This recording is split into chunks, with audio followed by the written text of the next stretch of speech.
පින්වතුනි අද මේ ධර්මානුශාසනාවට මා විශේෂ කාරණාවක් තමයි දේශනා කරන්න බලාපොරොත්තු වෙන්නේ. ඒ තමයි අපේ හිතේ උත්තරයක් හරියට හොයාගන්න බැරුව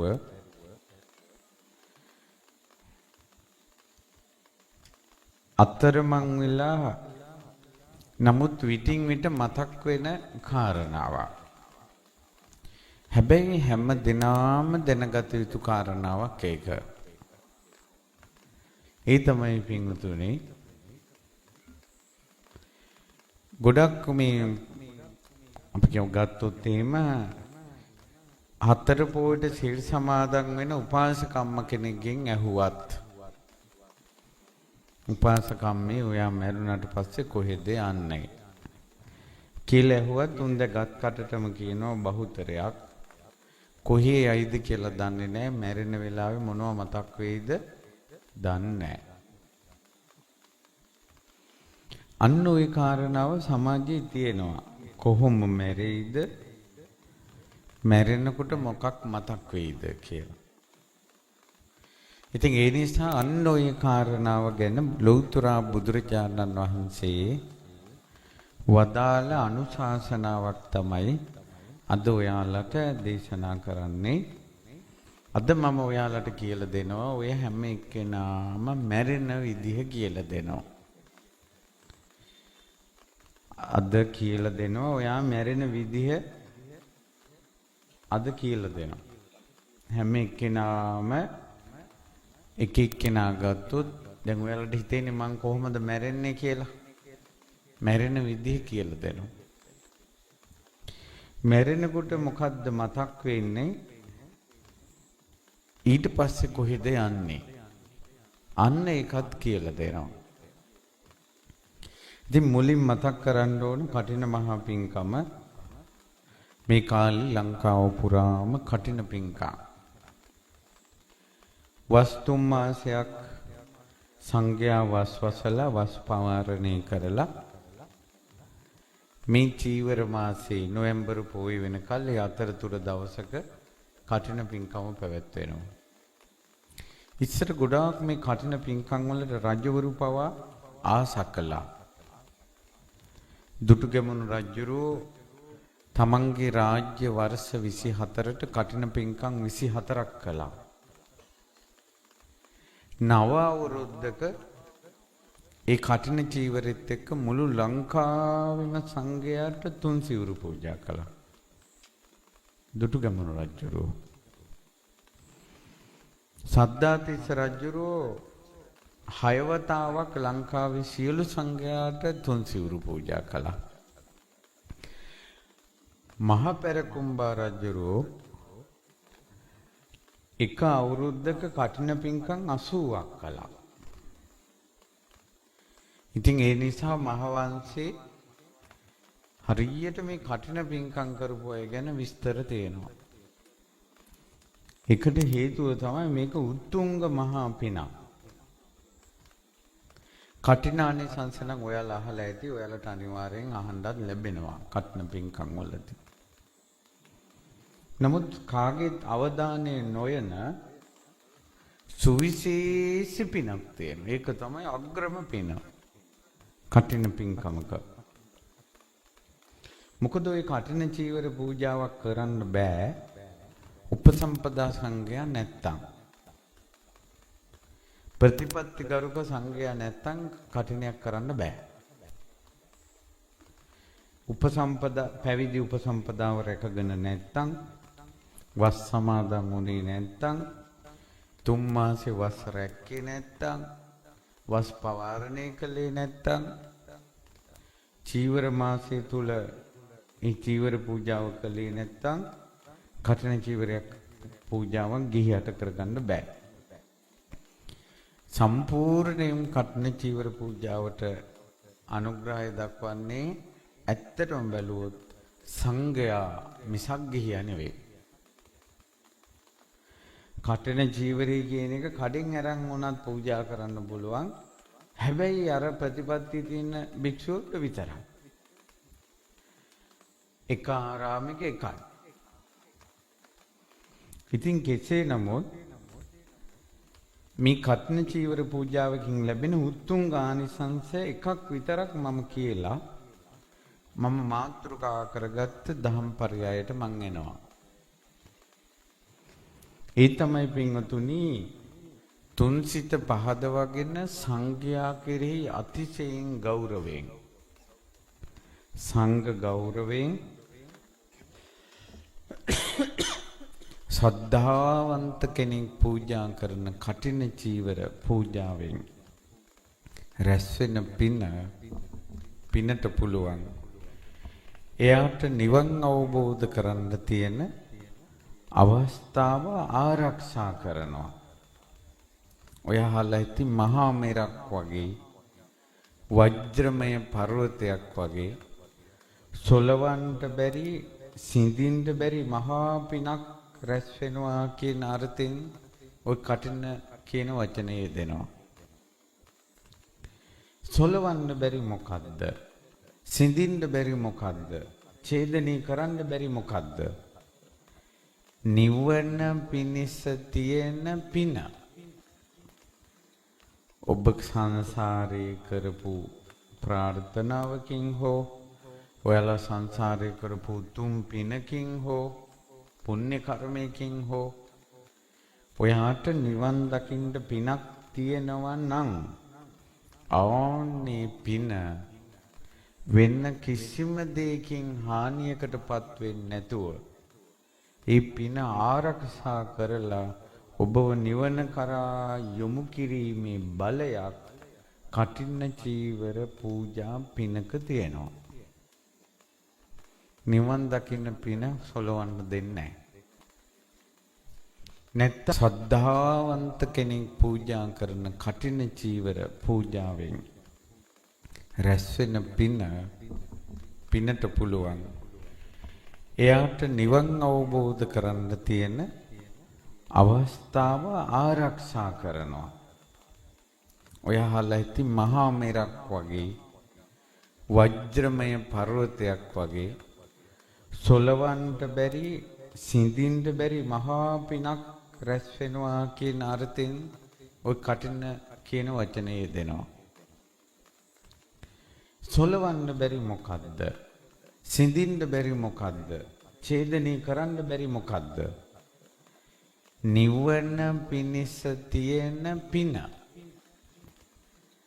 ඔබ සංසාරේ කරපු ප්‍රාර්ථනාවකින් හෝ ඔයාලා සංසාරේ කරපු තුම් පිනකින් හෝ පුණ්‍ය කර්මයකින් හෝ ඔයාට නිවන් දකින්න පිනක් තියෙනවා නම් ආන්නේ පින වෙන කිසිම දෙයකින් හානියකටපත් වෙන්නේ නැතුව ඒ පින ආරක්ෂා කරලා ඔබව නිවන කරා යොමු කිරීමේ බලයක් කටින චීවර පූජා පිනක තියෙනවා. නිවන් දකින්න පින සොලවන්න දෙන්නේ නැහැ. නැත්තම් පින්වතුනි නිවන් දකින්න කෙනා නිවන් දකින්නවාමයි කියලා එකක් නැහැ. නිවන් දකින්න කෙනාගේ නිවන් දකින්න අවස්ථාව මගහැරෙන්න පුළුවන්. අජාසත් බණහපු දවසේ බුදුරජාණන් වහන්සේ වදාලා මහණෙනි මේ අජාසත් තාත්තා මැරුවේ නැත්තම් පල්ලෙවෙනි බණෙන්ම සෝවාන් වෙනවා කිව්වා. බලන්නකො සෝවාන් වෙන්න පින තිබිලා ඒක ඡේදනේ වුණාද නැද්ද? නැසුණාද නැද්ද? නැසුණා. වීදියේ සිඟා කන මහා ධනවත් සිටුවරේ දැකලා බුදුරජාන් වහන්සේ වදාලා මොහු තරුණ කාලේ මහාන වුණා නම් රහත් වෙනවා කියලා. දැන් මොකුත් කරගන්න බැරි කෙනෙක් බවට පත් වෙලා. බලන්නකො රහත් වෙන්න පින තිබිලා ඒකත් ඡේදනය වුණා. ඒක නැසුණා. ඒ අවස්ථාව මගහැරුණා. ඒතකොට ඔයාලට ඔය කර්මයේ ඡේදනය වෙනවා කියන එක තේරෙන්නේ නැත්නම් තවත් සරල කළොත් එහෙම නිවන් දකින්න ලැබෙන අවස්ථාව මගහැරෙන්න දෙන්නේ නැහැ.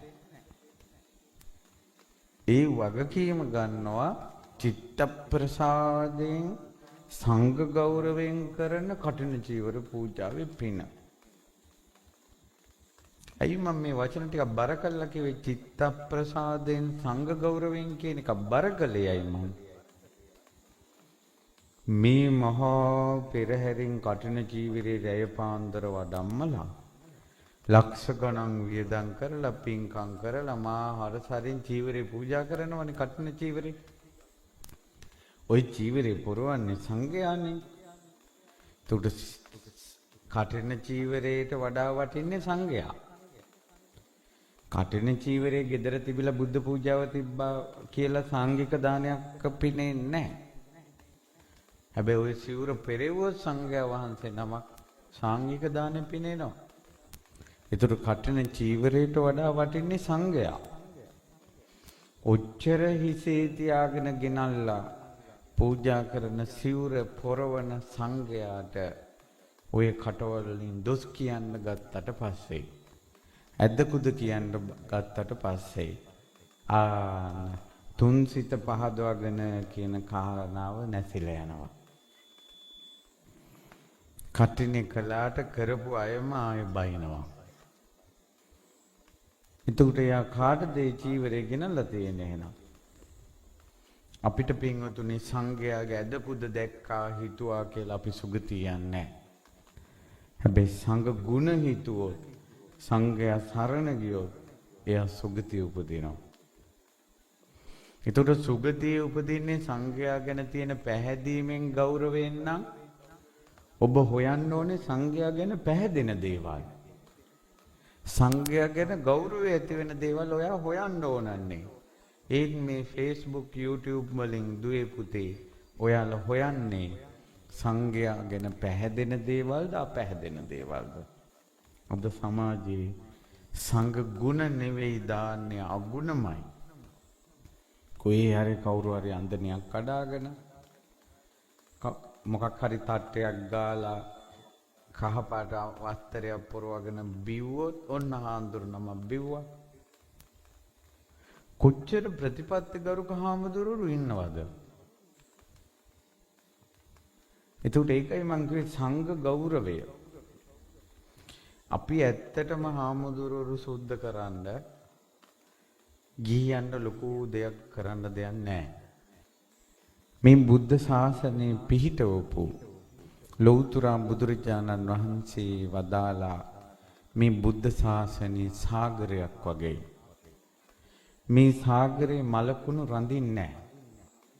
කුණු එළියට විසික කරනවා, වෙරළට ගහනවා. ආන්න ඒ වගේ සිවුරක් පොරවාගෙන යම්කිසි කෙනෙක් අශ්‍රමණ කටයුත්තේ යෙදුනොත් එයා බුද්ධ ශාසනයේ බුද්ධ ආඥාවෙන්ම එයා ශාසනයෙන් බැහැර කරනවා. අපිට අලුතෙන් කරන්න දෙයක් නැහැ. හැබැයි ඒව දිහා බල හාමුදුරුවන්ට බැන හිත කුණු කරගත්තොත් ඔයා මරණයෙන් මත්තේ කුණු ලෝකයකට යනවා. ඔයාගේ කටිනෙත් මහත්ඵල නැහැ. අයි බොරුවට හිසේ තියාගෙන සිවුර ගෙනිච්චට කට ඇරපු ගමන් බැනිල්ල තියෙන්නේ. බොරුවට සිවුර පූජා කරද්දී සාදු සාදු කිව්වට කුටු ගගා හාමුදුරන්ගේ වං හොන් හොයන්නේ. මම මේවා කියන්නේ අද සමාජයේ සංඝ ගෞරවේ නැති කරන කුමන්ත්‍රණ තියෙනවා. කුමන්ත්‍රණ තියෙන අපරාධ මෙච්චර සද්ධාවෙන් කටින්න කරන මේ වැස්සේ බනහන්න එනවනේ මේ අහිංසක මිනිස්සු. මේ අහිංසක මිනිස්සු පාරේ ඉඳගෙන මණ්ඩගොඩේ හිටගෙන දෙමි බනහන හොඳ මිනිස්සු මෙහෙම මිනිස්සු ලෝකෙ වෙන නැහැ. අනේ මේ අහිංසක මිනිස්සු මරණින් මත්තේ නරක තැනකට යන්න එපා. ඒකයි ඔයාලට වරදින තැන මේ කියන්නේ. මෙහෙම කටින කරන මෙහෙම බනහන ඔබ දිවි තිබෙන තුරු මරණය දක්වාම ওই කටවල් වලින් හාමුදුරුවන්ට බනින්න එපා. ඒ අය කරන දේවල් ඒ අයට එයාලගේ ලෝකේ එයාලා හදාගනි. අපි තුනුරුවන් සරණ රැක ගන්න ඕන කියලා ওই කටින් කිව්වට කමක් නැහැ. ඔයාට කට ඇරලා සාරිපුත්ත මහරහතන් වහන්සේගේ ගුණ කියන්න පුළුවන්. මුගලන් මහරහතන් වහන්සේගේ ගුණ කියන්න පුළුවන්. මිහිඳු මහරහතන් වහන්සේගේ ගුණ කියන්න පුළුවන්. රහතන් වහන්සේලාගේ ගුණ කියන්න පුළුවන්. අතීතයේ හිටපු මහා යතිවරුන්ගේ ගුණ කියන්න පුළුවන්. හුදෙක් පින්වතුනි අපි නම් මම හාමුදුරු නමක් විදිහට ගණින්හන්සේට පවා ගුණ කියනවා. ගණින්හන්සේ කියන්නේ ලංකාවේ බුද්ධ ශාසනය නැති වෙලා සිවුරක් කරේ දාගෙන පවුල් වෙලා හිටපු කාලයක් තිබ්බ නුවර යුගයේ. මහාන කමක් නැහැ. සීලයක් නැහැ. ඒ කාලේ හිටපු අයට කියනවා ගණින්නාන්සේලා. කසාද බැඳලා දරුවොත් හිටියා. හැබැයි පාංශකුල වලටම යනවා. ඒ අයගෙත් ගුණයක් දකිනවා මම. ඒ අය මේ පන්සල් වල හිටපු නිසා සුද්ධ මේව කැඩුවේ නැහැ.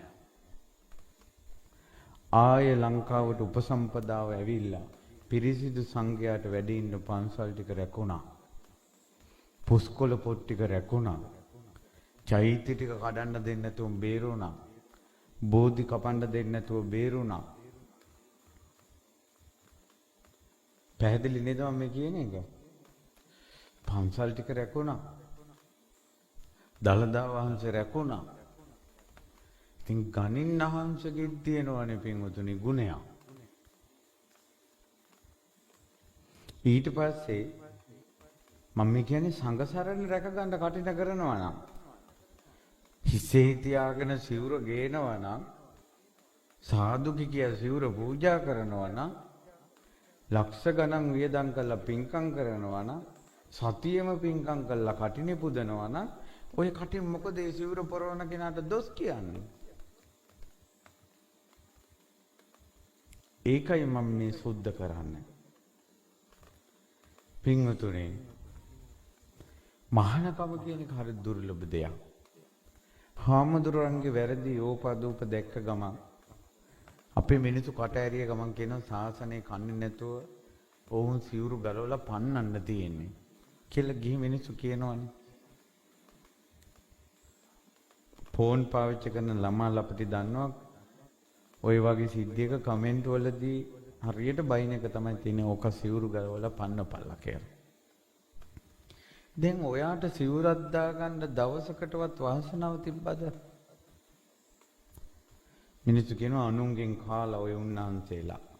ඉතින් ඔයා දවසක් මහාන වෙලා කන්නකෝ අනුන්ගෙන් පුළුවන් නම්. හාමුදුරු රජ සැප විඳින්නේ. ඉතින් ඔයා දවසක් මහාන වෙලා ඔය රජ සැප විඳින්නකෝ. ජීවිතේට විනාඩි 5ක් සිවුරක් පොරවගෙන ඉන්න වාසනාව නැතුව අනුන්ගේ සිවුරු ගලවන්නටත් කතාව. කොහොමද ගිහියට වෙන හානිය? කොහොමද ගිහියට වෙන හානිය?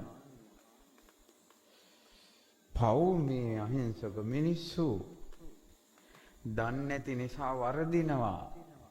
හිත හොඳ මිනිස්සු මහපාරේ බණ අහනවා, වැස්සේ බණ අහනවා, හිටගෙන බණ අහනවා. මොනවා වුණත් දන් දෙනවා. අදින් පස්සේ සංඝයාට දොස් කියන්න එපා. හාමුදුරන්ගේ වංගුම් හොයන්න එපා. හොයන කට්ටියක් ඉන්නවා. ඒ කට්ටිය ওই ටික මොන හරි කරයි. අපිට අවසානයේ දන් හැන්දක් බෙදා ගන්න හාමුදුරුවෝ නැති කාලයක් එනවා. වැඩි ඈතක නැහැ. දැන් මේ තියෙන ටෙලිෆෝන් හුටපටේ නිසා අලුතෙන් එකෙක් මහාන වෙන්නෙත් නැහැ. මහාන වෙච්ච උන්නාන්සලා ඉන්නෙත් නැහැ. මහාන වෙන අයට ඉන්න දෙන්නෙත් නැහැ. මේ සංඝයා නැති වෙනවා කියන එකේ හැටි කාලයක් නෙවෙයි.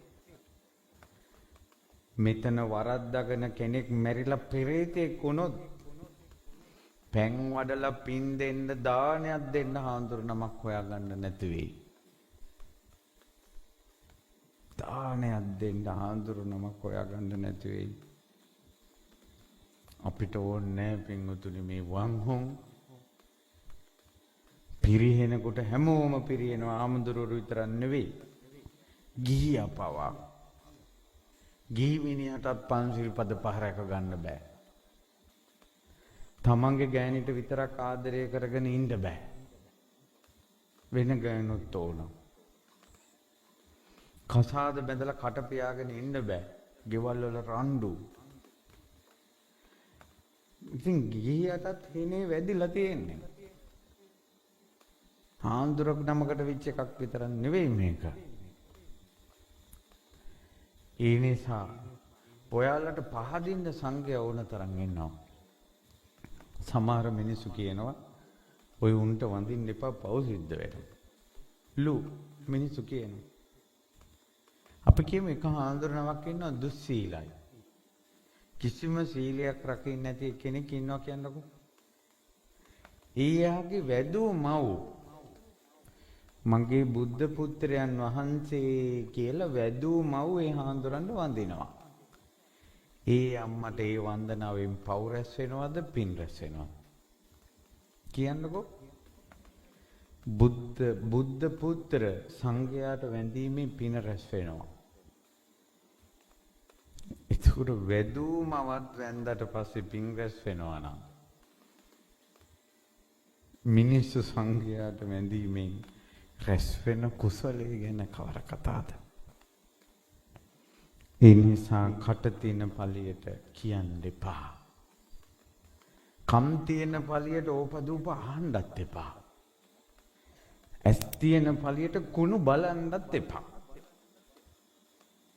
මම මේක කියන්නේ කුමන්ත්‍රණකාරීව සංඝයාට තියෙන ගෞරවය නැති කරන්න මාසෙන් මාසෙට සතියෙන් සතිය කොහේ හරි හාමුදුරු නමක්ගේ කුණු කන්දල් ওই මාධ්‍ය තුලින් දානවා, පත්තර තුලින් දානවා. මිනිස්සුන්ට සංඝ සරණ නැති වෙනවා. අනේ පව් මේ කටින කරපු මිනිස්සුම ඊට පස්සේ බයිනවා. මරණින් මත්තේ කොහෙද යන්නේ පින්වතුනි? මරණින් මත්තේ කොහෙද යන්නේ? මරණින් මත්තේ නරක ලෝකයකට යන්න නම් මොකටද මෙච්චර වියදම් කරගෙන කටින කරන්නේ? මරණින් මත්තේ නරක ලෝකයකට යන්න නම් මොකද මේ වැස්සේ බනන්නේ? බිම වාඩි වෙලා මඩේ හිටගෙන තෙමි තෙමි ඇයි බනහන්නේ? මැරුණාට පස්සේ නරක තැනක යනවා නම් යසට කාලා බුදියන්න පුළුවන්. ඔයාලටත් නිවනක් ඕන කියන අදහසින් නේද බනහන්නේ? මටත් සුගතියක් ඕන කියන අදහසින් නේද බනහන්නේ? මටත් දුකෙන් ඈතර වෙන්න ඕන කියන අදහසින් නේද බනහන්නේ? අනේ එහෙම අහපු ඔබ වරද්දා ගන්න එපා. ඔබට ඕන බුදු සරණ. ඔබට ඕන ධම් සරණ. ඔබට ඕන සංඝ සරණ. බුදු සරණ පිහිටන්නේ බුදු ගුණ දන්න තරමට. ධම් සරණ පිහිටන්නේ බණ අහන තරමට. සංඝ සරණ පිහිටන්නේ සංඝයාගේ ගුණ අහන තරමට. රහතන් වහන්සේලාගේ ගුණ අහන්න ඕන. හරි. ඔය කටිනේ මහත්ඵල වීම ගැන මං කිව්වේ අන්න ඒ වගේ සංඝ සරණේ තියෙන කෙනෙක් සංඝයා ගැන පැහැදීමෙන් ඉන්න කෙනෙක් කටිනයක් කළොත් එහෙම එයාට නිවන් ඊළඟට ලැබෙන නිවන් දකින අවස්ථාව මග හැරෙන්නේ නැහැ. දැන් අපි ඔබ අටවිසි වන්දනාව කරන අටවිසි බුද්ධ වන්දනාව තන්නං කරෝ මහවීරෝ මේදං කරෝ මහයසෝ. ඉතින් ඒ බුදුවරු 28 නම ඔබට මග හැරුණානේ. ඒ 28 බුදුවරුන්ගේ ශාසනයම ඔබට නිවන් දකින්න බැරි වුණානේ. එතකොට 28 බුදුවරුන්ම මග හැරුණ ඔබට කෝ පෙන්වන්න මට සාක්කිය? මෛත්‍රී බුද්ධ ශාසනය නිවන් දකින්නමයි කියලා පෙන්වන්න සාක්කියක්. මෙච්චර බුද්ධ ශාසන මග හැරිච්ච එකේ. හැබැයි තුනුරුවන් සරණ තියෙන කෙනෙක් සංඝ සරණ තියෙන කෙනෙක් කටිනයක් කළොත් එයාට සාක්කියක් තියෙනවා මට නිවන් දකින්න පිනක් තියෙනවා නම් ඊළඟ අවස්ථාව මග හැරෙන්නේ නැහැ කියලා. ඔන්න කටිනානිසංස. ඕක තමයි කටිනේ ප්‍රබලම ආනිසංසය. ඉතුරු ඒවා ඔයාලට පින්කම් වලදී අහන්න ලැබෙවි. ලෞකික ආනිසංස. හරි. මං ආයෙත් දැන් බණ කතාවට යනවා. මිනිස්සු කියනවා කොහොම මැරෙයිද දන්නේ නැහැ. මැරෙනකොට අපිට මොනවා මතක් වෙයිද දන්නේ නැහැ. මැරුණාට පස්සේ කොහේ යයිද දන්නේ නැහැ. මේ බහුතරයක් 100% කිව්වට කමන්නේ මිනිස්සු මරණය සහ මරණින් මත්තේ ලෝකේ ගැන 100% අවිනිශ්චිත භවයේ ඉන්නේ. මිනිස්සුන්ට ඒක කියන්න බෑ. හැබැයි මන් තෝරනවා දෙයක බුද්ධ වචනේ. ඉස්සල්ලාම තෝරන්නම් ඔයා මැරෙන්නේ කොහොමද කියලා. මේ ධර්මයේ කියවල දහම් දැනුමින් මට ඥානයක් තියෙනවා. ඕනම කෙනෙක් මැරෙන විදිහ කියන්න පුළුවන් මට. මෙතන ඉන්න එක එක්කෙනා අරන් මැරෙන විදිහ කියන්න පුළුවන්. එහෙමද හොඳ ඔක්කොටම එකපාරම කියන්නද? කට්ටිය වැඩි නිසා එකපාර කියන්න. ඔන්න ඔබ මැරෙන විදිහ මම කියනවා. ඒ තමයි පින්වතුනි. ඔයා යම් විදියකට හිතලා ඇතිනේ මම මැරෙන්නේ මෙහෙමයි කියලා. මම මහ ගෙදර මැරෙනවා. එහෙම නැත්නම් ඉස්පිරිතාලේ මැරෙනවා. කිකේ මොකක් හරි හිතලා ඇතිනේ. ඒ වුණාට ඇත්තටම ඔයා මැරෙන්නේ ඔයා කවදාවත් හිතපු නැති විදියට. ඔන්න ඕක තමයි අනාවැකිය. ඔයා මැරෙන්නේ ඔයා කවදාවත් හිතපු නැති විදියට. ඒ නිසා ඔයා මම මැරෙන්නේ මෙහෙමයි කියලා හිතන එක ඇත්ත කතාවක් නෙවෙයි. ඔයා මැරෙන්නේ ඔයා හිතපු නැති විදිහකට. පින්වතුනි මැරෙනවා කියන එක ධර්මතාවයක්. උපන් සත්වයා මැරෙනවාමයි. හැබැයි මැරෙන විදිය කර්මානුරූපයි. ඒ කියන්නේ කර්ම විපාකයක් මොහු වෙනවා මැරෙන විදියට. අපි කියමුකෝ සංසාරේ තමන් වතුරේ කෙනෙක් මරලා තියෙනවා නම් ජලයේ ප්‍රාණඝාත කර්මය කළා තියෙනවා නම් එයාගේ මරණය කියන ධර්මතාවයේ සිද්ධ වෙන්නේ වතුරේ. එතකොට වතුරේ ගහගෙන යනවා. වතුරේ ගිලෙනවා. අන්න බලන්න මැරෙන විදිය හැදුනේ කර්ම විපාකයක් විදියට. තමන් කෙනෙක් ගිනි තියලා මරලා තියෙනවා නම් තමන්ගේ මරණය කියන එක ධර්මතාවයක් කොහොමදත් මැරෙනවා. හැබැයි මැරෙන්නේ ගිනි ගන. තමන් කෙනෙක් ආයුධයෙන් සිඳලා තියෙනවා නම් මැරෙනවා කියන එක කොහොමදත් කෙනෙක් මැරෙනවා. එයා මැරෙන්නේ ආයුධයක් නිසා. එක්ක විඩි තියලා, එක්ක පිහියනුම, එක්ක ආයුධයක් වැදිලා.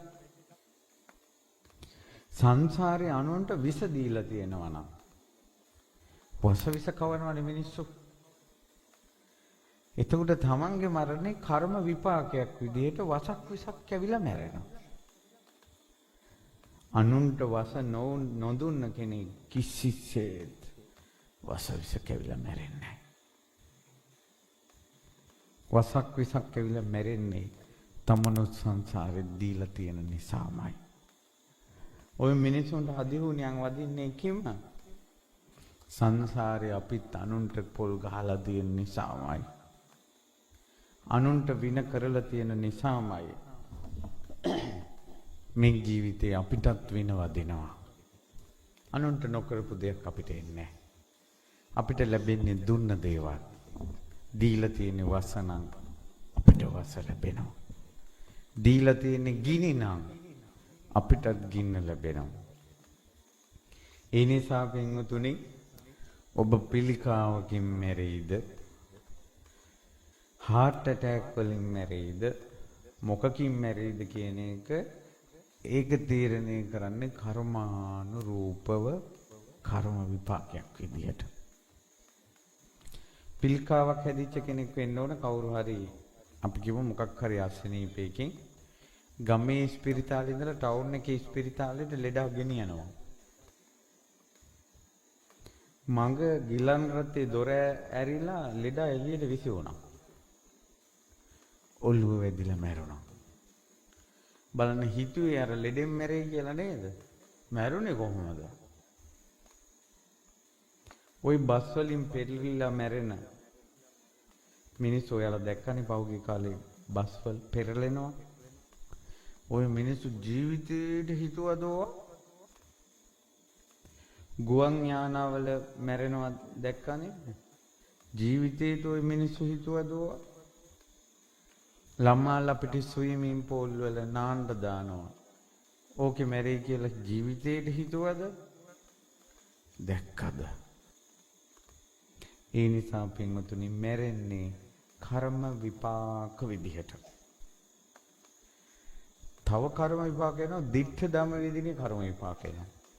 ඌරෝ මරණ කෙනා මැරෙන්නේ ඌරෙක් විදිහට. හරක් මරපු කෙනා හරකෙක් විදිහටම විලාප තියලා මැරෙනවා. ඒක කර්ම විපාකයක් දිට්ඨ ධම්ම වේදනය. දැන් ඔන්න එක ප්‍රශ්නයක් විසඳුවා. ඔබ මැරෙන්නේ කොහොමද කියන ප්‍රශ්නේ විසඳුවා. උත්තරේ තමයි කවදාවත් හිතපු නැති විදිහට. ඒ මරණේ කර්මානුරූපයි. කර්ම විපාකයක්. මැරෙන උපන් සත්වයා මැරෙනවම තමයි. හැබැයි මැරෙන විදිය වෙනස්. හොඳේ උදාහරණයක්. කටුවා පිටියා පල්ලියේ තාත්තයි අම්මයි දරුවෝ තුන්දෙනයි එදා පල්ලි ගියා. ඊට පස්සේ දැන් ඔන්න බංකුවේ ඉඳගෙන ඉන්නවා. තාත්තා කිව්වා මං වොස්රූම් ගිහිල්ලා එන්නම්.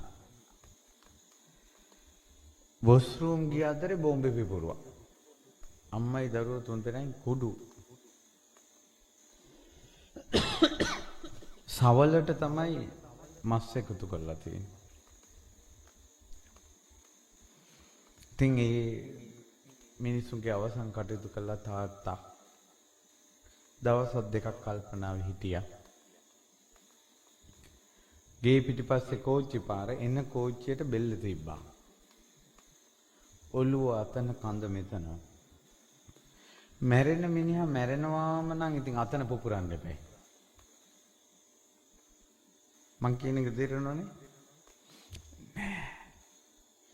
මැරෙන විදියක් තියෙනවා. මැරෙන විදියක් තියෙනවා.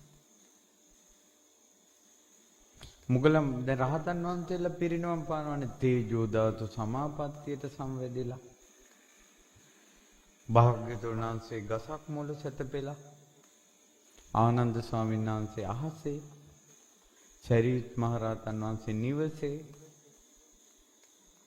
ඇයි මුගලන් මහ රහතන් වහන්සේට ගුටි දුන්නේ? ඇයි පොළොව වලින් තැළුවේ? පිරිනවම් පානකොට. ආන්න පිරිනවම් පාන රහතන් වහන්සේටත් අර මවුට කරපු අනතුර කියන එකෙන් පිරිනවම් පාන විදිහත් වෙනස් වුණාද නැද්ද? මුහුද ගොඩ ගරපු ලංකාවේ කැලණිතිස්ස රජුරුවන්ගේ කාලේ කැලණිතිස්ස රහතන් වහන්සේ පිරිනවම් පෑවේ තෙල් කටාරමක තැම්බිලා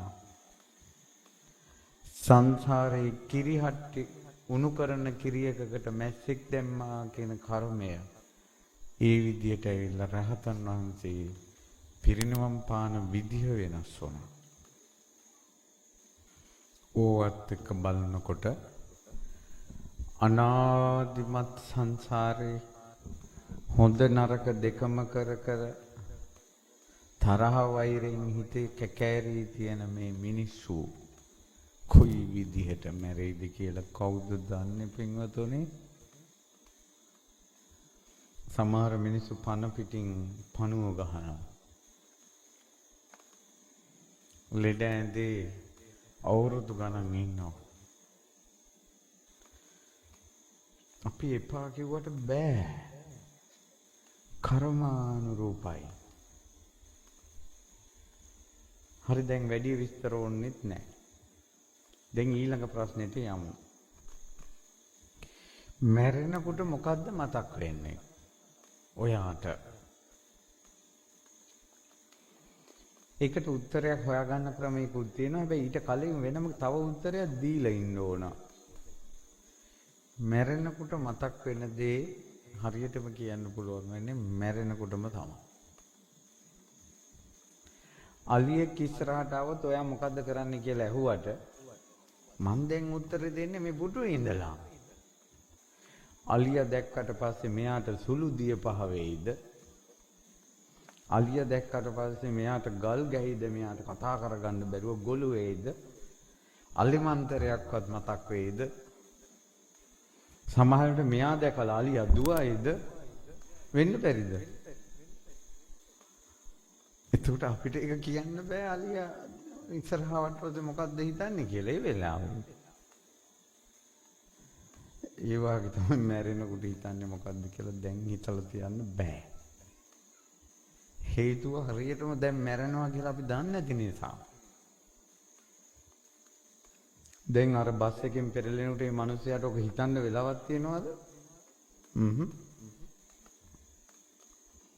ඒ නිසා මැරෙනකොට මොකක් මතක් වෙයිද කියන එකත් අයින් කරන්න. දැන් තව ප්‍රශ්නයක් උත්තරයක් ප්‍රශ්නයක් විසඳනවා. මැරෙනකොට මතක් වෙන දේ ඊළඟ උපතට බලපානවද කියන එක. මැරෙන විදිහ ඊළඟ උපතට බලපානවද කියන එක. ඒකට උත්තර ඔයාලටම හදා ගන්න පුළුවන්. මම නිදසුන් දෙනවා. මහා කාල කියලා උපාසකෙක් සිටියා. මේ මහා කාල උපාසකතුමා උදේ හවස බුදුරජාණන් වහන්සේට උපස්ථාන කරනවා, නිතර බණ අහනවා.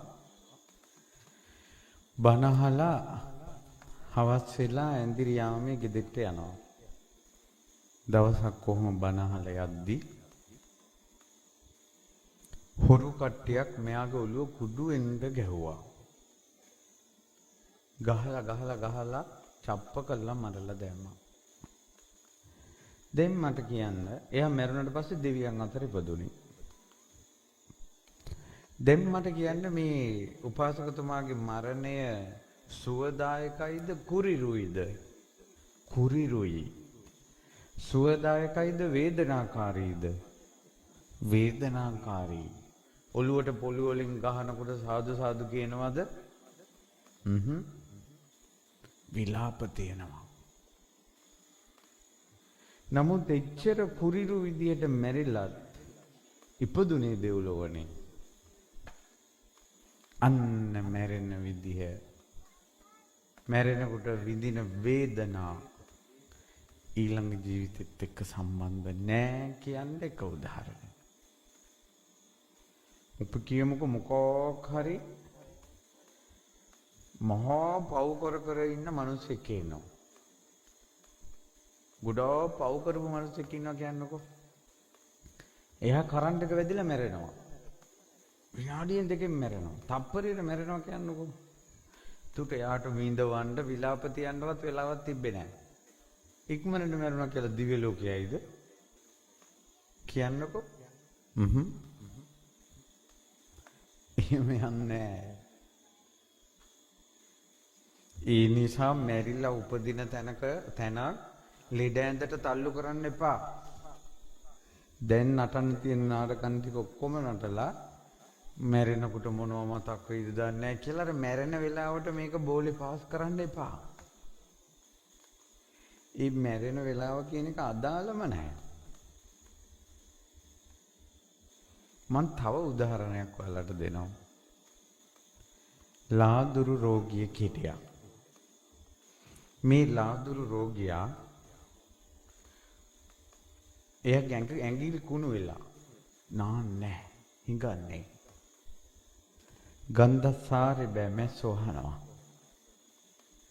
මේ මිනිසයා බත් පතක් ලැබුණා. මිනිස්සු කෑම විසික කරනවා ළඟට ගිහින් දෙන්නේ. මේ මනුස්සය ඒක මෙහෙම අරන් කණ්ඩ හදනකොටම මහා කස්සප මහරහතන් වහන්සේ වැඩියා. උන්වහන්සේ රෝගියා ළඟට ගිහිල්ලා පාත්‍රේ පාත් කළා මෙහෙම. එයා උඩ බැලුවා. හරි පුදුමයි. රාජ මහමාත්‍යවරු වඳින පුදන රජවරු පවා දම් බෙදන මේ සොඳුරු ශ්‍රමණයන් වහන්සේ මගෙන් පාත්‍රේ මංගාවට පාත්‍රේ පාත් කරන්නේ මේ මං කන කෑම කන්න කැමති. එයා දාන්නේ නොදී බලාගෙන හිටියා. මහා කස්සප මහ රහතන් වහන්සේ පාත්‍රේ පාත් කරගෙනම හිටියා.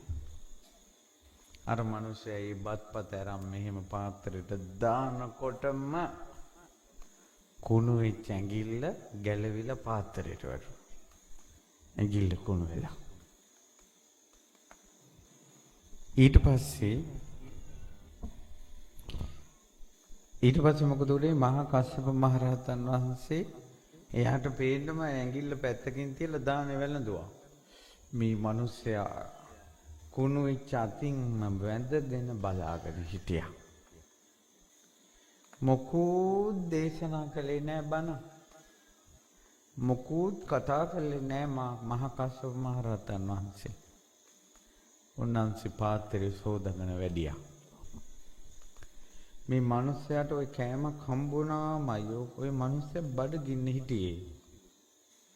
හැන්දෑ වෙනකොට ගොඩක් සීතලයි බඩගින්නයි කෑම දෙන්න කෙනෙක් නැහැ.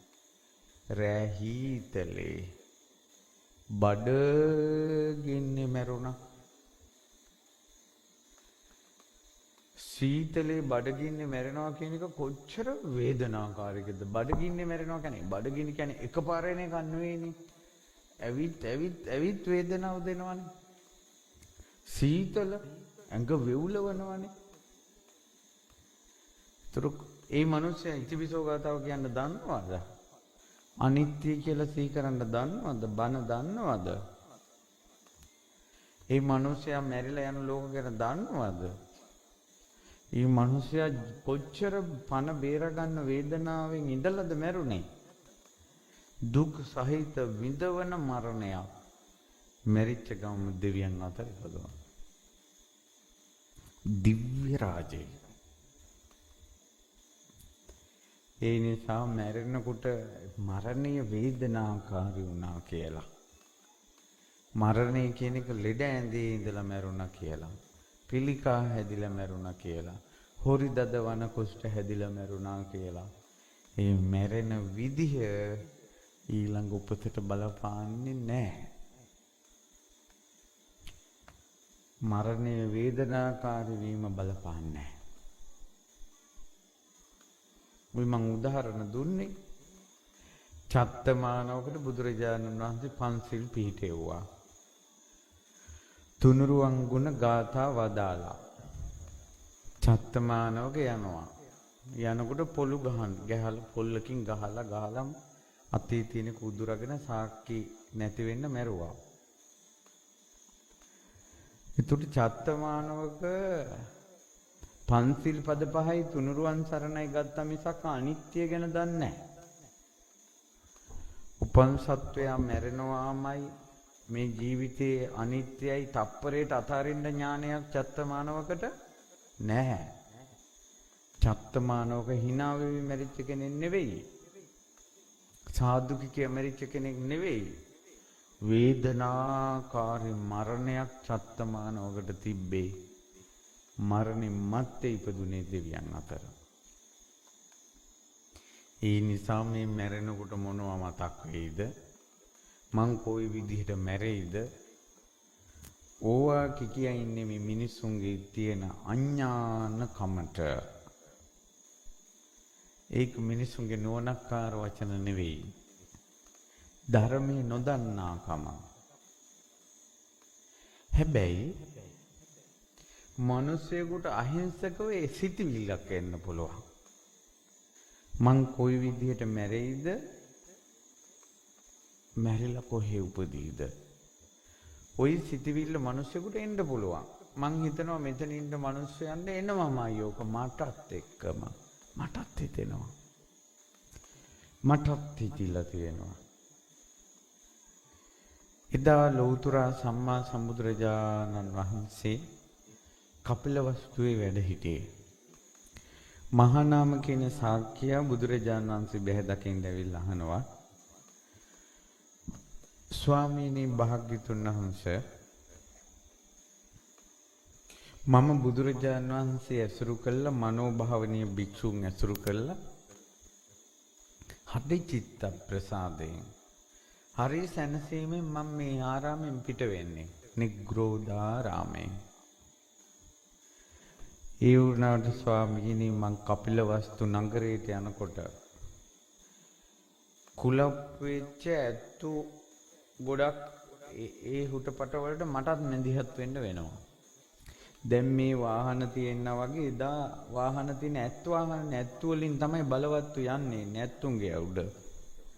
මේ පෙරහැරකට අලියෙක් ගෙනල්ලා කුලප් වුණාට පස්සේ මෙච්චර දඟලවිල්ලක් නම් නිතර පාරේ අලියැත්තු යනවා කියන්නේ කොහොම කුලප් වීමක් වෙනව ඇතිද?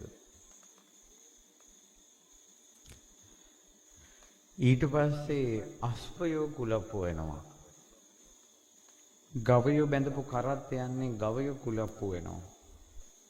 ඒකාස්සේ මේ මිනිස්සු පීඩණයෙන් ඉන්න මිනිස්සු මැදට ගියාට පස්සේ මිනිස්සුත් රණ්ඩු වල පටලැවෙනවා.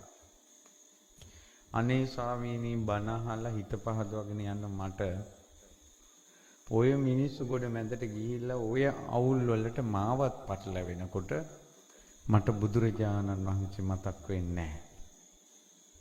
ධර්මයේ මතක් වෙන්නේ නැහැ. සංඝ රත්නය මතක් වෙන්නේ නැහැ. තුනුරුවන් මතක් වෙන්නේ නැහැ මට. එතකොට ඒ වෙලාවට මට තියෙන අවුල, ඒ වෙලාවට මගේ හිත කැළඹිලා තියෙන්නේ තරහ. ඇයි රණ්ඩු වෙන මිනිසුත් එක්ක මට එන්නේ තරහ. ඉතින් මට ඒ වෙලාවට හිතෙනවා ඔන්න ඔය වාගේ වෙලාවක පොළු පාරක් කාලා හරි මම මැරුණොත් මං කොහේ යයිද කියලා මට හිතෙනවා කිව්වා. අහිංසක ප්‍රශ්නයක් ඇහුවේ. අහිංසක ප්‍රශ්නයක් ඇහුවේ. ඔය වාගේ වෙලාවක මම මැරුණොත් ස්වාමීනි කොහේ යයිද ඔය රණ්ඩු ගොඩක් මැද? මා බායි මහානාම බය වෙන්න එපා. මහානාම බය වෙන්න එපා. බුදුරජාණන් වහන්සේ වදාළා දීඝරත්තං මහානාම සද්ධා පරිභාවිතං චිත්තං. මහානාම බොහෝ කාලයක් ශ්‍රද්ධාවන්තව හිටපු හිතක් තියෙන කෙනෙක් කොට. ඒ කියන්නේ ශ්‍රද්ධාවට හානි වෙන්නේ නැහැ. හැමදාම එයා ශ්‍රද්ධාවන්තයි. දැන් මිනිස්සු මේ hina වෙලා ශ්‍රද්ධාවන්ත වෙනවා, වචන වැරදිච්ච ගමන් බැන බැන යනවා. ඒ ශ්‍රද්ධාව පරිභාවිත කරන්නේ නැහැ එයා. ශ්‍රද්ධාව පරිභාවිත කියන්නේ බුදු ගුණ අහලා ආයෙත් පහදිනවා. බණ ආයෙත් පහදිනවා. රහතන් වහන්සේලා ගැන අහලා ආයෙත් පහදිනවා. ඒකට කියනවා ශ්‍රද්ධා පරිභාවිත කියලා. ශ්‍රද්ධාව ආයෙ ප්‍රයෝජනෙට ගන්නවා යා. කියන්නේ ආයෙ යාගේ හිතේ ශ්‍රද්ධාව ඇති වෙනවා. අන්න එහෙම හිතක් තියෙන කෙනෙක්. සීල පරිභාවිතං චිත්තං. සිල් පරිභාවිත කරන කියන්නේ සීලය පරිභාවිත කරන්න ඕන. ළමයිට කිව්වොත් තේරෙන වචනෙන් කිව්වොත් මේ එයාගේ හිතේ සිල් කියන වචනේ තියෙනවා. අපි ගත්තොත් මම පන්සිල් රකින්න ඕන කියන අදහස තියෙනවා එයාගේ. සමහරට සිල් රකින්න බෑ. නමුත් එයා දන්නවා මට පන්සිල් රකින්න ඕන. එයා උදේ හවස පන්සිල් ගන්නවා. මට පන්සිල් රකින්න ඕන. මෙන්න මගෙන් සිල්පදයක් කැඩුනා. මං ආයෙ සමාදන් වෙන්න ඕන. සිය වතාවක් කැඩුනොත් සිය වතාවක් සමාදන් වෙනවා. බයිසිකලේ පදිනකොට වැටෙනවා. වැටි වැටි නැගිට ආයෙ පදිනවා ආයෙ වැටෙනවා. එයා බයිසිකලේ පරිහරණය කරන කෙනෙක්ද නැද්ද? එයා බයිසිකලෙන් වැටුණාට බයිසිකලේ පරිහරණය කරනවා. පරිභාවිත කියන්නේ පරිහරණය කරනවා. සීල පරිභාවිත. මේ ලෝකෙ මිනිස්සු ඉන්නවා පන්සිල් ගන්න ඕන කියන උවමනාවක් නැති අය ඉන්නවා. දුවේ පුතේ ඔයාලා පන්සිල් ගන්න ඕන කියන එක හිතට ගන්න අද ඉඳලා. ඔය බයිසිකලේ උපමාව ඔලුවට ගන්න. ඊට පස්සේ හිතන්න මම පන්සිල් රකින්න ඕන කියලා. කැඩුනොත් සමාදම් වෙන්න. කැඩෙන සිල්පද කොහොමද රකින්නේ කියලා හිතන්න. සිල් රකින්න අමාරු වෙනකොට සිල් රකින්න උපකාරී වෙන පින් තියෙනවා. දැන් ওই කටින චීවර පූජාව කියන්නේ සිල් රකින්න උපකාරී වෙන පිනක්. වස්ත්‍ර පූජාව කියන්නේ සිල් රකින්න උපකාරී වෙන පිනක්. බුදු ගුණ, ධම් ගුණ, සංඝ ගුණ කියනවා කියන්නේ සිල් රකින්න උපකාරී වෙන පිනක්. සුවඳ පූජා කරනවා කියන්නේ සිල් රකින්න උපකාරී වෙන පිනක්. ලස්සන මල් පුදනවා කියන්නේ සිල් රකින්න උපකාරී වෙන පිනක්. සිල් නැත්තන්ට දන් දෙන එක සිල් රකින්න උපකාරී වෙන පිනක්. අනුන්ගේ සීලේ කඩන්න නැති එක සිල් රකින්න උපකාරී වෙන පිනක්. සිල් කැඩෙන දේවල් අනිත් අයට නොකියන එක සිල් රකින්න උපකාරී වෙන පිනක්. ඒත් පංචශීල රකින්න ගමන් පංචශීල රකින්න උපකාරී වෙන පිනුත් කරන්න ඕන. අන්න ඔය විදිහට සමහර එක දිගට මෙයාට පංචශීල රැකගෙන ඉන්න බැරි වෙන්න පුළුවන්. හැබැයි මෙයාගේ ජීවිතේ පංචශීල රකින්නවා කියන එක තියෙනවා. සීලේ පරිභාවිත කරනවා යා. ආන්න ඒ වගේ හිතක් තියෙන කෙනෙක්.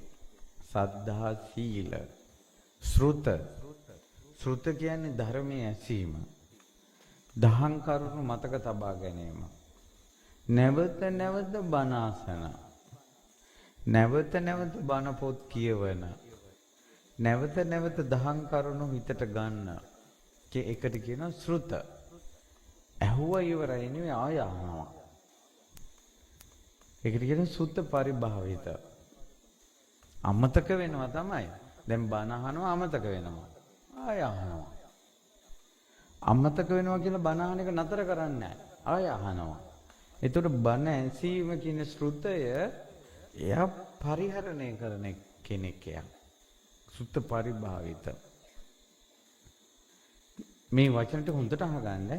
සද්ධා සීල ශ්‍රුත ත්‍යාග ඡාග පරිභාවිතං චිත්තං කියන්නේ දන් දීම නැවත නැවත කරනවා. එයා දන් දෙන කෙනෙක්. එකපාරක් දීලා නතර වෙන කෙනෙක් නෙවෙයි. ඔන්න ඕක මතක් කරන්න ඕන මේ කටින ගැන. මම අවුරුදු ගණනාවක ඉඳලා කටිනවලට යන කෙනෙක්. ඒ කියන්නේ මාසෙම යනවා කටිනෙට. හැම දවසෙම කටිනවලට යනවා මම. මේ මාසේ හැම දවසෙම කටිනවලට යනවා. ලංකාව පුරාම යනවා. පන්සල් වල අසපු වල. සමහර තැන් වලට ගිහිල්ලා මට මතකයි කලින් කවුද කටින කළේ කියලා. බොලේ. ගිය පාර කටිනේ කරපු කෙනා මේ පාර දකින්නවත් නැහැ. ඒක එතනින් ඉවරයි. අපි ඉස්කෝලේ යන මම සාමාන්‍ය පෙළ උසස් පෙළ කරලා පස්සේ මහාන වෙච්ච කෙනෙක්. ඒකට අපි සාමාන්‍ය පෙළ කරලා 10 11ට එනකොට කලින් O level කරලා පාස් වෙච්ච අයගෙන් අපි අහනවා අයියේ අක්කේ කොහොමද මේ ගණන් හදන්නේ කොහොමද මේ කරන්නේ ඔයාගේ නෝට්බුක් තියෙනවද ඔයා කොහොමද හොඳට පාස් වුනේ කොහොමද ඔයා නෝට් ගැහුවේ අහනවා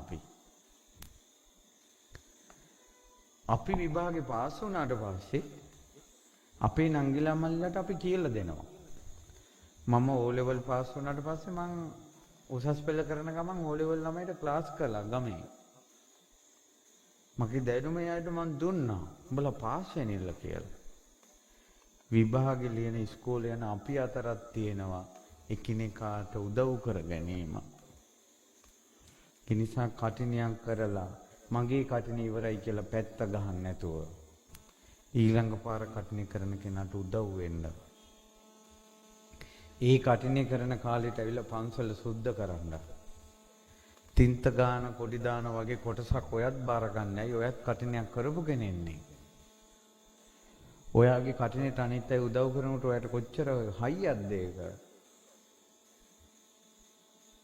අන්න එහෙම කරන මිනිස්සු කටිනේ අත්හරින්නේ නැති මිනිස්සු.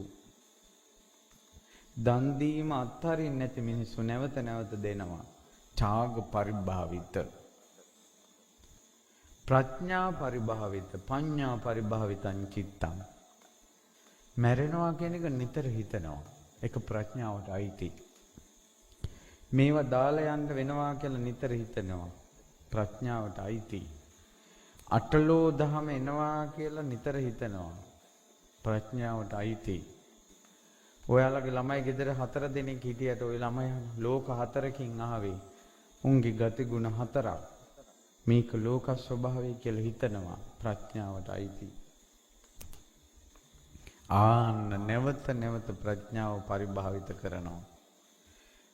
මහා නාම සද්ධා සීල සුත ත්‍යාග ප්‍රඥා කියන මේ සීක බල පරිභාවිත කරන කෙනෙක් කොයි විදිහට මැරුණත් එයාගේ මිනිය පණුව ගැහුවත් බල්ලොලෙව කෑවත් හිවල්ලොලෙව කෑවත් කුණු වුණත් වලේලවත් ගිනි තිබ්බත් එයා මරණින් මාත්තේ උද්දංගාමි හෝති විශේෂගාමි.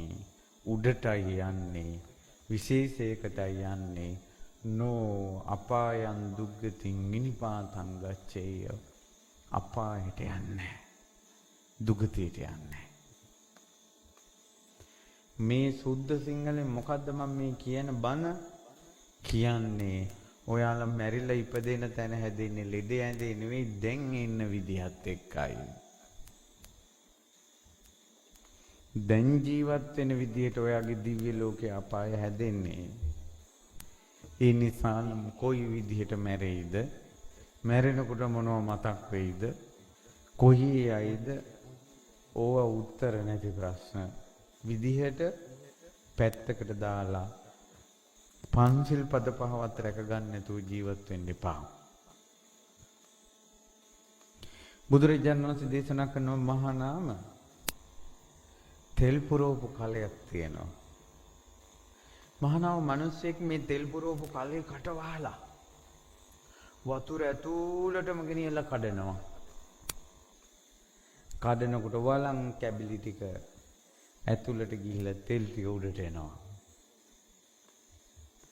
ආන්නේ වගේ මහා නාම සද්ධා සීල සුත ත්‍යාග ප්‍රඥා කියන දේවල් පරිභාවිත කරපු මිනිස්සේ කොයි විදිහට මැරුණත් එයාගේ මිනියට මොනවා වුණත් ගුටි කාලා මැරුණත් පිහියනුම් කාලා මැරුණත් ඉන්න කාලේ සද්ධාවෙන් ඉඳලා නම් පන්සිල් පද පහ රැක ගන්න මහන්සි වෙලා නම් දන් දෙන කෙනෙක් නම් නිතර බණ අහන කෙනෙක් නම් එයාගේ හිත නැඹුරු වෙලා තිබේ සීක බලවලට නම් මරණින් මත්තේ සුගතිය යන්නේ. දැන් ඕවා කිනුට ඔයාලට මතක් වෙන්නේ නැද්ද? සමහර මැරිච්ච අය එනවා පෙරේතු වෙලා. කියනවා අනේ මම මැරෙනකොට දුව මතක් වුණා, ඒකයි මම මේ දුව ළඟට ආවේ කියනවා.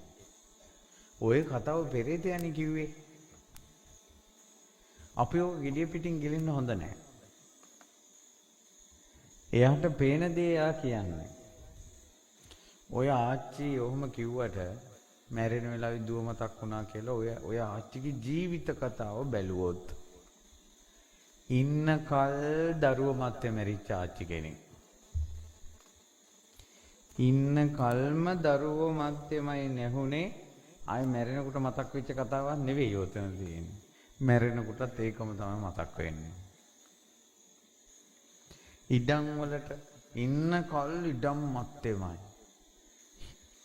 පින්වතුනි කුඹුරකට පොල් ගහක් නැමිලා තියෙනවා. ගඟකට පොල් ගහක් නැමිලා තියෙනවා. ඒ ගහ කොහොම කැපුවත් වැටෙන්නේ කොහෙටද? කොහෙටද වැටෙන්නේ? නැඹුරු වෙලා බර වෙලා තියෙන පැත්තටයි වැටෙන්නේ. අන්න ඒ වගේ. ජීවත් වෙලා ඉඳින් හිත තියෙන්නේ නැඹුරු වෙලා කොයි පැත්තටද? ඒ පැත්තටයි මරණය මත්තට යන්නේ. ඒ නිසා දරුවෝ මත්තේම නැහෙන්න එපා. ඉඩකඩම් මත්තේම නැහෙන්න එපා. සල්ලි මත්තේම නැහෙන්න එපා. සද්ධාවටත් ඔයාගේ ජීවිතේ ඉඩක් තියන්න. පන්සිල් පද පහටත් ජීවිතේ ඉඩක් තියන්න. බණ ඇසීම කියන එකටත් ජීවිතේ ඉඩක් තියන්න. දන් දීමටත් ජීවිතේ ඉඩක් තියන්න. ප්‍රඥාවටත් ජීවිතේ ඉඩක් තියන්න. ඔහේ ජීවත් වෙන්නේ නැතුව. හැබැයි මැරෙන වෙලාවේ සමහර අය කියනවා මේ පින්කම් මට අපිත් ආශිර්වාද කරනවා. මැරෙන වෙලාවෙත් මේ කටින පින්කම මතක් වේවා කියලා අපි කියනවානේ. හැබැයි මැරෙන වෙලාව මතක් වෙන්න ක්‍රම කිහිපයකුත් තියෙනවා. මේක නානප්පකාරයෙන් අනේක පරියායන ධම්මෝ පකාසිතෝ. බුදුරජාණන් වහන්සේගේ ධර්මයේ අනේක පරියායන් දේශනා කරපු එකක්. මැරෙන වෙලාවට පින්කමක් මතක් වෙන ක්‍රමයකුත් තියෙනවා. ඒ තමයි පන්සිල් පද පහ නිතර රැකපු කෙනෙකුට මැරෙන වෙලාවේ කුසලයේ හිතට නැගෙනවා. ඒක පන්සිල් පද පහ රැකීමේ ආනිසංසයක්. අසම්මුල්ලෝ කාලං කරෝති. තරහ ගන්න නැතුව මෛත්‍රියෙන් හිටියොත් එහෙම මෛත්‍රිය වඩන කෙනා මෛත්‍රී භාවනාව කරන කෙනාට මැරෙන වෙලාවේ කුසල් හිතට නැගෙනවා. ඒකයි මෛත්‍රී භාවනාවේ විපාකය. අසම්මුල්ලෝ කාලං කරෝති. ඊළඟට බුදුරජාණන් වහන්සේ දේශනා කළා ඉවසන කෙනාට අටලෝ දහමෙද්දී ඉවසනවා. දරා ගන්නවා. ඉවසන්න පුරුදු වෙච්ච කෙනාට මැරෙන වෙලාවේ ඉවසීමේ විපාකයක් විදිහට හිතට කුසල් මතක් වෙනවා. කොස්සලංගි මැස්ස යනකොට කෑ කොස්සන් ගහන්න එපා. ලාභේදී උදන් වෙලා අලාභේදී හඬන්න එපා. නින්දාවේදී හඬලා ප්‍රශංසාවේදී උඩ පනින්න එපා. යසසේදී උඩ ගිහිල්ලා අයසේදී වැළපෙන්න එපා. සැපේදී උඩ පැනලා දුකේදී විලාප තියන්න එපා. අටලෝ දහමට කම්පා වෙවි පඬ රැල්ලක් වගේ ඉන්න ජීවිතවලට අවසන් මොහොතේ කුසල් මතක් වෙනවා අඩුයි. ඉතින් බුදුරජාණන් වහන්සේ දේශනා කළා. දැන් මේ විදිහට ඔන්න නිතර ධර්මයේ ඉගෙන ගන්න, සුතා අහන, දතා මතක තියාගන්න, වචසාය ಪರಿචිතා ඉහි මතක තියාගන්න ධර්මයේ වචනයට හරවන්න පුළුවන්. බණ හොඳට එයාට තේරෙනවා. මනසානුපෙක්කිතා හොඳට නුවණින් විමසනවා. දිට්ඨියා සුප්පටි විද්දා දහං කරුණු නිරවුල් යාට. අන්න ඒ වගේ කෙනෙක් බුදුරජාන් වහන්සේ වදාළා මැරෙන මොහොතේ එයා උමතුණා කියනකොට පිස්සු ඇදිලා යාට මරණින් මත්තේ දෙවියන් අතර උපදිනවා කියෝ. ධර්මයේ දරා ගැනීමේ ආනිසංසයක් කියෝ ඒක. සෝතානුදත අහන ධර්මයේ දරා ගැනීමේ විපාකයක් තමයි උමතු වෙලා මැරුණත් දෙවියන් අතර උපදිනවා. දැන් සුද්ධ සිංහලෙන් තේරෙන්නේ නැද්ද? කොයි විදියට මැරෙයිද? මැරෙනකොට මොකක් මතක් වෙයිද? මැරෙනකොට මතක් වෙන ඒවා නුවණ ඉපදෙන්නේ කියන කතාව 100% ඇත්ත එකක් නෙවෙයි. ලෙඩ ඇඳේ අපිට ධර්මයේ පුරුදු කරන්න අමාරුයි. ලෙඩ ඇඳේ බණ භාවනා කරන්න අමාරුයි. මෙච්චර බණ කියන අපිට උනත් ලෙඩක් වුණාට පස්සේ කිඳිරි ගන්නවා මිසක් බණ මතක් වෙන්නේ නැති අවස්ථා එමටයි. මෙහින් ඉස්පිරිතාලේ ගෙනිච්ච ගමන් හැම සිදුරකින්ම බට ගහනවා. හුස්ම ටික නවතිනකොට පපුව තද කරනවා. ආය අපේ මිනිස්සුන්ට බණක් මතක් වෙයිද? ඒ නිසා ලෙඩ ඇඳේ නිවන් දකින්න තරම් ඥානයක් ප්‍රඥාවක් වාසනාවක් අපිට නැහැ. අපිට තියෙන වාසනාව තමයි ජීවත් වෙලා ඉද්දින් සද්ධාව ඇති කරගන්න එක. දැන් මැරෙන වෙලාවක් ගැන හිතන්න එපා. දැන් සද්ධාවන්ත වෙන්න. අද ඉඳලා හිතන්න දුවේ පුතේ මම පන්සිල් සමාදන් වෙනවා. සත්තු මරන්නේ, සොරකම් කරන්නේ, වැරදි කාම සේවනය කරන්නේ, බොරු කියන්නේ, සුරාමීරය ගන්නෙ නැහැ. ඒක නිතර මතක් කරනවා. කැඩුනොත් සමාදන් වෙනවා. කැඩෙන සිල්පදේ කොහොමද සංවර කරගන්නේ කියලා උත්සාහවන්ත වෙනවා. ආයෙත් මම උපමාවක් කියනවා මතක් කරනවා. බයිසිකලේ පදින මිනිස්සයා වැටි වැටි හරි පදින්නේ බයිසිකලේ අතාරින්න නැතුව. කැඩි කැඩි හරි සිල් සමාදන් වෙවි සීලයත් එක්ක ඔට්ටු වෙන්නේ සීලය අතාරින්න නැති මිනිස්සු. මේ මිනිස්සුන්ට අවස්ථාවක් ලැබුණ ගමන් පොයට සිල් ගන්නවා. පන්සිල් සමාදන් වෙනවා. හිතට ගත්තොත් බොරු කියන අවස්ථා 10න් දෙකක්වත් නවත්ත ගන්න පුළුවන්. හිතන් නැති නිසා බොරු 10ම කියවෙනවා. මම බොරු කියන්නේ නැහැ කියලා හිතුවොත් බොරු කියවෙන කෙනාට 10න් දෙකක්වත් නතර කරගන්න පුළුවන්. හිතුවේ නැත්තම් 10ම කියවෙනවා. දුවේ පුතේ පින්වතුනි හිතන්න මම පන්සිල් පද පහ රැක ගන්න ඕන කියන්නේ. බුදු ගුණ අහන්න, ධම් ගුණ අහන්න, සංඝ ගුණ අහන්න, තුනුරුවන් ගුණ අහන්න. හාමුදුරුවන්ට බනින්න එපා. දොස් කියන්න එපා. ඒ අය යන ගමනේ ඒ අයයි. ඔයාලගේ ගමන ඔයා හදා ගන්න. පැහැදිලි නේද?